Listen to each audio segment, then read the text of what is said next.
Every person watching this is going to happen to you. And here's the question. What happens to your stuff when you die? Now, at this point, we don't care. But do we?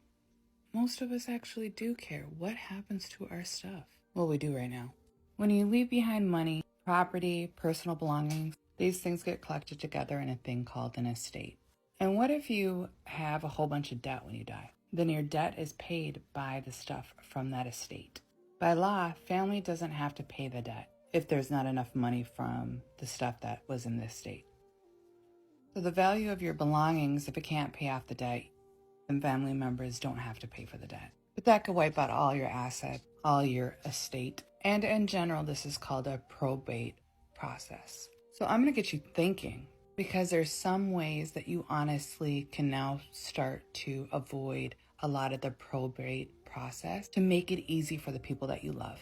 Typically, probate is a lot of paperwork in court with lawyers, attorneys. The lawyers, court fees, things like that are usually paid with the estate.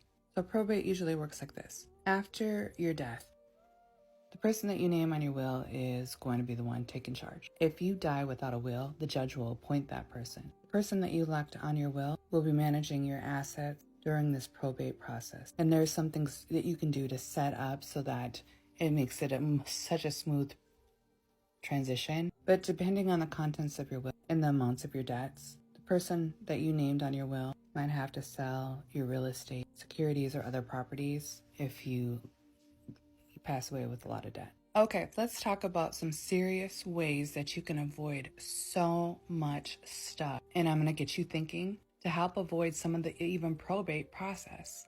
Number one, if you own a home, do a transfer on death deed. Completing this document and filing this ahead of time literally can save you thousands of dollars. Save your heirs thousands of dollars. This document allows you to transfer ownership to whoever you choose. All they'll need to do is take in their ID and the death certificate, and they will have the deed of the house signed over to them. Doing this will avoid the home having to go through probate. Create a living will in your handwriting or create one online. What a living will does, even in the event that you can't speak anymore for yourself when it comes to healthcare decisions, make sure you have a durable power of attorney. This person you trust to make healthcare decisions for you. Your last will and testament. This is the people that you designate for your personal belongings to go to.